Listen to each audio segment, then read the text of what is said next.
Assalamualaikum warahmatullahi wabarakatuh. Sahabat dimanapun berada, Alhamdulillah dan terima kasih kepada yang sudah like dan subscribe. Semoga selalu dalam lindungan Allah dan dipanjangkan keberkahan umurnya. Hari ini kita akan menyimak kisah yang menakjubkan dan menginspirasi dari sosok yang dihormati. Di sebuah kota kecil di Indonesia, hiduplah seorang wanita yang kerap dipanggil Bu Ustadz. Setiap pekan, rumahnya dipenuhi jamaah yang ingin belajar mengaji. Dari luar, ia terlihat sangat terhormat, penampilannya rapi, jilbabnya panjang, senyumannya lembut, dan tutur katanya sopan saat berada di depan umum. Banyak orang merasa tenang hanya dengan mendengar suaranya. Gelar Bu Ustadz melekat kuat padanya, seperti simbol kesalehan yang dipercaya masyarakat tanpa ragu. Namun, kehidupan manusia tak selalu sama antara yang terlihat dan yang tersembunyi. Di balik senyumnya yang meyakinkan, Bu Ustadz menyimpan sifat yang tak banyak orang tahu. Ketika ia tak sedang memegang mikrofon atau mengisi kajian, wajah lembut itu berubah. Nada bicaranya jadi lebih tinggi, lebih tajam, dan terkadang menusuk. Ada bayang-bayang kesombongan dalam gerak tubuhnya, seakan ia merasa berada satu tingkat di atas orang lain. Di antara orang-orang dekatnya, isu mulai berkembang bahwa Bu Ustadz sering meremehkan jamaah yang bertanya hal-hal dasar. Ia pernah berkata, "Masalah begini saja ditanya? Sudah berumur tapi masih tidak paham." Kata-katanya memang pelan, namun menusuk. Beberapa jamaah sampai enggan datang kembali karena merasa direndahkan. Tapi karena ia bertitel Ustadzah, mereka memilih diam. Masyarakat seringkali terlalu cepat percaya pada tampilan luar. Meski demikian, semakin ia dipuji, semakin tumbuh rasa superior dalam dirinya. Ia mulai merasa bahwa dirinya adalah sumber kebenaran. Baginya, kesalahan kecil orang lain adalah bahan kritik, namun kesalahannya sendiri tak boleh disentuh. Gelar Bu Ustadz bukan lagi amanah, tetapi menjadi mahkota yang ia pakai dengan penuh kebanggaan. Ia lupa bahwa kehormatan bukan didapat dari pakaian atau gelar, melainkan dari hati yang bersih dan lisan yang dijaga. Lisan yang jadi racun. Seiring waktu, kebiasaan Bu Ustadz untuk merendahkan orang lain semakin menjadi-jadi. Ia merasa bahwa karena ia dianggap lebih berilmu, maka ia berhak menilai siapa saja. Setiap kali ada orang datang meminta nasihat, ia selalu memulai dengan kalimat yang terdengar menegur, tapi sebenarnya penuh meremehkan. "Kamu ini dari dulu masalahnya sama terus," katanya suatu hari. Padahal orang itu datang membawa hati yang ingin diperbaiki, bukan untuk dijadikan bahan cemoohan. Tak hanya jamaah, bahkan sesama pengajar agama pun kerap menjadi sasaran lisannya. Ia pernah menertawakan seorang ustadz yang baru mulai berdakwah. Ilmunya baru seujung kuku, tapi gaya ceramahnya seperti ulama besar. Ujarnya di depan beberapa orang yang akhirnya ikut tertawa. Tidak ada yang berani menegur, meski mereka tahu ucapan itu melampaui batas. Dari lisan kecilnya, keluar kata-kata yang mampu meruntuhkan semangat orang yang berusaha berbuat baik. Suatu ketika, seorang ibu tua datang dengan penuh harap, membawa pertanyaan sederhana tentang tata cara wudhu.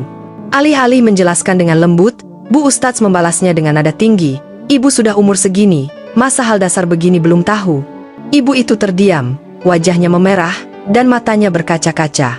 Jamaah lain hanya menunduk. Tidak ada yang berani membela, karena semua tahu lisan Bu Ustadz lebih tajam daripada pedang, dan ia tak suka dikoreksi.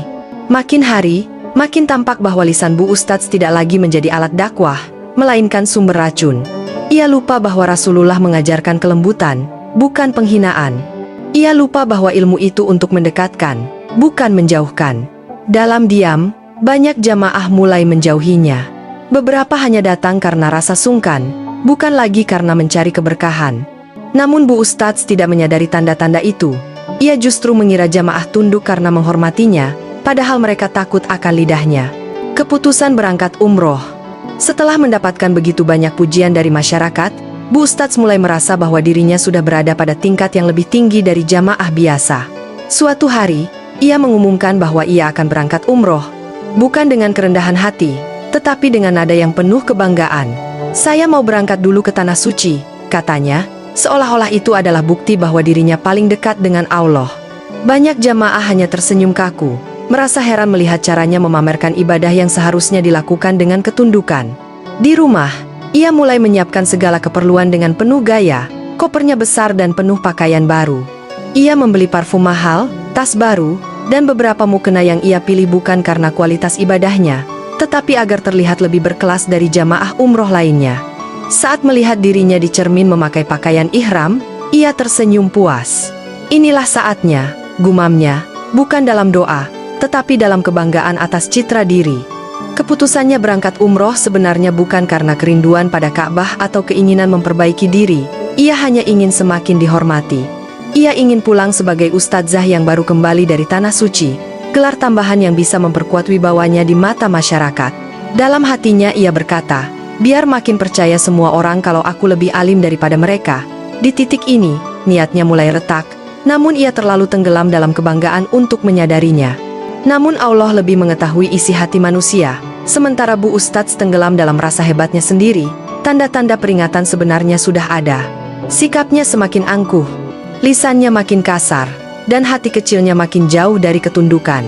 Ia tidak menyadari bahwa perjalanan umroh ini bukan akan mengangkat derajatnya, tetapi justru akan menjadi titik awal dari teguran besar yang selama ini tidak pernah ia bayangkan.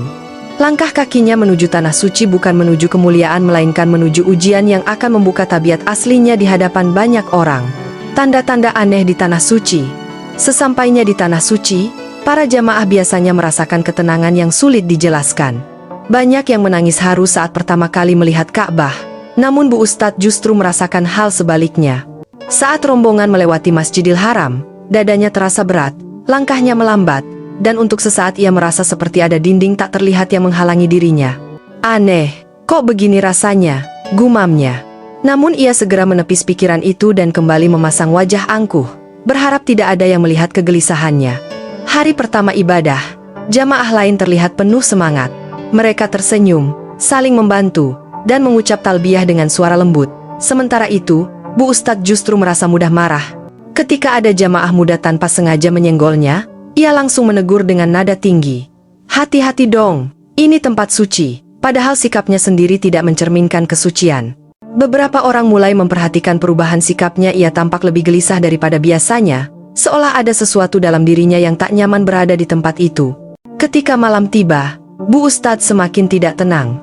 Di kamar hotel, ia terbangun berulang kali karena merasakan sesuatu seperti hembusan angin dingin menyentuh belakang lehernya. Ia memegang tengkuknya sambil memejamkan mata, berusaha menenangkan diri. Namun perasaan itu justru semakin kuat seperti ada bisikan halus yang merayap masuk ke dalam hatinya. Ia memandang ke jendela, melihat Masjidil Haram dari kejauhan, dan untuk pertama kalinya ia merasa takut. Bukan takut pada setan, tetapi takut pada sesuatu yang ia tidak bisa jelaskan. Keesokan harinya, ketika rombongan bersiap untuk ibadah berikutnya, Bu Ustadz mencoba menutupi rasa aneh itu dengan lebih banyak bicara dan mengatur orang lain. Tapi setiap kali ia mendekati area Ka'bah, tubuhnya kembali merinding, seolah-olah tempat yang seharusnya membawa ketenangan justru menolak dirinya. Jamaah lain merasakan getaran spiritual yang kuat, namun Bu Ustadz justru merasa semakin berat, seperti langkahnya menambah beban di dadanya. Ia tidak mengerti bahwa ini adalah peringatan halus, pintu teguran sedang dibuka perlahan, menunggu saat yang tepat untuk menampakkan kebenaran yang ia sembunyikan selama ini. Azab yang disaksikan ribuan orang. Hari itu, rombongan Bu Ustadz bersiap melakukan tawaf. Udara terasa hangat, dan lautan manusia mengalir mengelilingi Ka'bah dengan ritme yang begitu harmonis. Namun sejak langkah pertama, Bu Ustadz sudah tampak berbeda. Nafasnya terputus-putus, wajahnya pucat, dan matanya tidak fokus. Setiap kali jamaah membaca talbiyah, ia justru merasa seperti ada suara lain yang menindih telinganya. Ketika rombongan mulai bergerak, tubuhnya tiba-tiba berhenti di tengah kerumunan, membuat beberapa orang menabraknya. Tiba-tiba, sebuah suara aneh keluar dari tenggorokannya, bukan batuk, bukan erangan, tetapi suara seperti gonggongan pendek yang membuat orang-orang di sekitarnya tersentak. Beberapa jamaah menoleh dengan ekspresi bingung. Bu Ustadz memegang dadanya, seakan tidak percaya suara itu keluar dari dirinya sendiri. Ketika ia mencoba melangkah lagi, suaranya justru makin keras, suara yang sama sekali tidak tampak manusiawi. Jamaah lain mulai mundur, lalu lingkaran kecil terbentuk di sekelilingnya. Dalam hitungan detik, tubuhnya kehilangan keseimbangan. Ia jatuh berlutut, lalu merangkak tanpa kendali. Suaranya berubah menjadi raungan rendah bercampur gonggongan, membuat suasana tawaf mendadak terhenti di area itu. Beberapa jamaah asing mengangkat tangan, membaca istighfar dengan panik. Ada yang menangis, ada yang memalingkan wajah, ada pula yang tidak sanggup menonton. Bu Ustadz menggaruk lantai marmer seperti sedang mencari tempat bersembunyi dari sesuatu yang menguasai dirinya. Ia mencoba berbicara, namun suaranya terputus-putus, berubah menjadi lolongan yang memalukan. Suara itu menggema di antara jamaah, membuat detak jantung banyak orang melonjak. Inilah saat di mana Allah memperlihatkan kekuasaannya dengan cara yang tidak pernah dibayangkan manusia. Tidak ada petir, tidak ada gempa, hanya kehinaan yang menyayat harga diri seorang hamba. Para petugas masjid berusaha mendekat, namun bahkan mereka tampak ragu. Semua orang yang menyaksikan tahu, ini bukan kejadian biasa. Ini adalah teguran yang diturunkan tepat di tempat paling suci di muka bumi. Ketakutan yang menyebar. Begitu suara Bu Ustadz berubah menjadi gonggongan yang semakin keras, jamaah dari berbagai negara mulai panik. Mereka mundur sambil menutup mulut. Sebagian ketakutan, sebagian bingung harus berbuat apa. Suara bising tawaf yang biasanya menenangkan kini pecah menjadi gumaman cemas dan istighfar yang bertubi-tubi. Beberapa jamaah Indonesia saling tatap. Wajah mereka pucat karena tak pernah membayangkan kejadian memalukan seperti ini terjadi di tanah suci, apalagi pada seseorang yang selama ini mereka anggap berilmu. Di tengah kerumunan, seorang ibu muda terlihat menangis sambil memeluk anaknya. "Astagfirullah, apa yang terjadi, Bu?" bisiknya pada jamaah di sebelahnya. Ada pula rombongan laki-laki yang mencoba berdiri lebih jauh, sambil membaca ayat kursi dengan suara gemetar. Masing-masing orang merasakan suasana aneh seakan angin dingin menyapu area itu. Mereka tahu ini bukan fenomena medis biasa, ada sesuatu yang jauh lebih besar sedang berlangsung, sesuatu yang membuat hati mereka ciut seketika. Beberapa jamaah mencoba mendekat untuk membantu. Namun begitu mendengar suara Bu Ustadz yang semakin mirip lolongan binatang, mereka langsung mundur dengan wajah pucat. Sebagian bahkan menutupi telinga mereka, tidak sanggup mendengar suara yang begitu memalukan keluar dari seorang wanita yang sebelumnya tampak sangat terhormat. Di antara kepanikan itu, terdengar doa dan istighfar yang bersahutan, seperti lantunan darurat yang memohon agar kejadian itu tidak menimpa mereka. Tidak butuh waktu lama sebelum rumor mulai menyebar di antara jamaah lain. Ada perempuan yang terkena azab. Ada kejadian aneh di dekat Ka'bah. Orang-orang yang awalnya sedang khusyuk beribadah mulai berkumpul, membentuk lingkaran yang semakin besar. Makin banyak yang datang, makin besar pula ketakutan itu. Beberapa jamaah asing bahkan menatap dengan ngeri, seakan menyaksikan sesuatu yang berada di luar logika manusia. Saat para petugas berusaha memberi ruang, suasana menjadi semakin kacau, dan dari tengah kerumunan itu, Bu Ustadz terus melolong, seolah-olah tidak lagi memiliki kendali atas tubuhnya sendiri. Penyesalan yang datang terlambat. Setelah petugas masjid berhasil menenangkan situasi, Bu Ustadz dituntun ke area yang lebih sepi. Tubuhnya lemas, wajahnya basah oleh air mata dan keringat. Untuk pertama kalinya, ia tampak seperti wanita yang kehilangan seluruh wibawanya. Suara gonggongan yang sebelumnya keras kini berubah menjadi erangan pelan, seolah sisa-sisa kendali manusia dalam dirinya sedang berjuang naik ke permukaan. Jamaah yang menyaksikan hanya bisa menggeleng dengan hati sedih, tidak ada lagi sisa kehormatan pada dirinya. Ketika kesadarannya mulai kembali, Bu Ustadz menutupi wajahnya dengan kedua tangan, tangisnya pecah tanpa bisa ditahan. "Ya Allah, apa yang terjadi pada aku?" Suaranya parau, terputus-putus. Dalam tangis itu, ia mulai mengingat semua kata-kata kasarnya, semua penghinaan yang ia lontarkan selama bertahun-tahun. Setiap ucapan tajamnya seperti muncul kembali satu persatu, menghantam pikirannya tanpa ampun, membuat dadanya sesak. Untuk pertama kalinya, ia melihat dosanya sendiri dengan jelas tanpa topeng, tanpa pembelaan.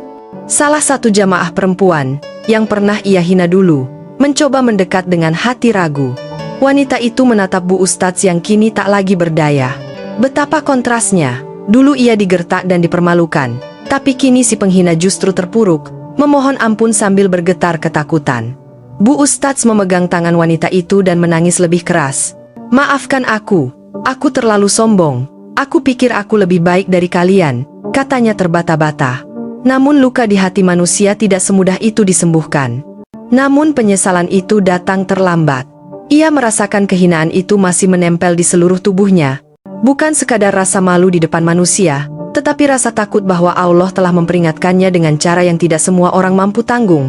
"Ya Allah, jangan hukum aku seperti ini," ia berulang kali memohon, suaranya pecah. Namun ia tahu bahwa apa yang terjadi barusan adalah tamparan dari langit, peringatan keras bahwa lisan yang tak dijaga bisa menjadi sebab turunnya azab di dunia sebelum azab akhirat. Dan ia menangis lagi, tersungkur, memahami bahwa tidak ada yang bisa ia sembunyikan dari Allah. Pelajaran bagi kita semua. Kisah tentang Bu Ustadz menyebar cepat di antara para jamaah. Bukan karena mereka ingin mempermalukannya, tetapi karena kejadian itu terlalu nyata untuk diabaikan. Banyak orang yang awalnya tidak tahu apa-apa tiba-tiba mendengar kabar tentang seorang wanita yang diperingatkan Allah di tempat paling suci. Jamaah dari Indonesia saling berbisik, sebagian merasa takut, sebagian lagi merasa tersentuh. Semua menyadari bahwa kejadian itu bukan untuk ditertawakan, tetapi untuk direnungkan dalam-dalam. Di sela-sela ibadah, banyak jamaah mulai menjaga lisannya lebih hati-hati. Mereka teringat bagaimana dalam hitungan detik, Allah bisa memperlihatkan kebesarannya melalui kejadian yang tidak masuk akal bagi logika manusia. Ada pula jamaah yang menangis ketika berdoa, merasa takut jika selama ini juga pernah tanpa sadar melukai hati seseorang. Kejadian itu mengubah suasana satu rombongan mereka yang tadinya sibuk dengan urusan kecil, kini lebih rajin mengucap istighfar dan saling menjaga sikap. Sementara itu, Bu Ustadz menghabiskan sisa perjalanannya dengan banyak diam. Setiap kali melihat Ka'bah, tubuhnya bergetar. Ia menyadari betapa besar kesalahannya selama ini memandang rendah orang lain, memaki, meremehkan, dan merasa diri paling benar. Kini semua itu seperti benang kusut yang menjerat lehernya. Ia tahu bahwa Allah tidak menurunkannya untuk menghancurkan, tetapi untuk membuka mata hatinya yang selama ini tertutup kesombongan.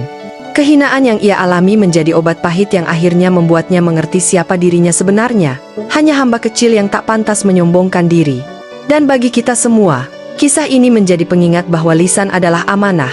Banyak orang hancur bukan karena bencana besar, tetapi karena kata-kata kecil yang tak pernah mereka jaga.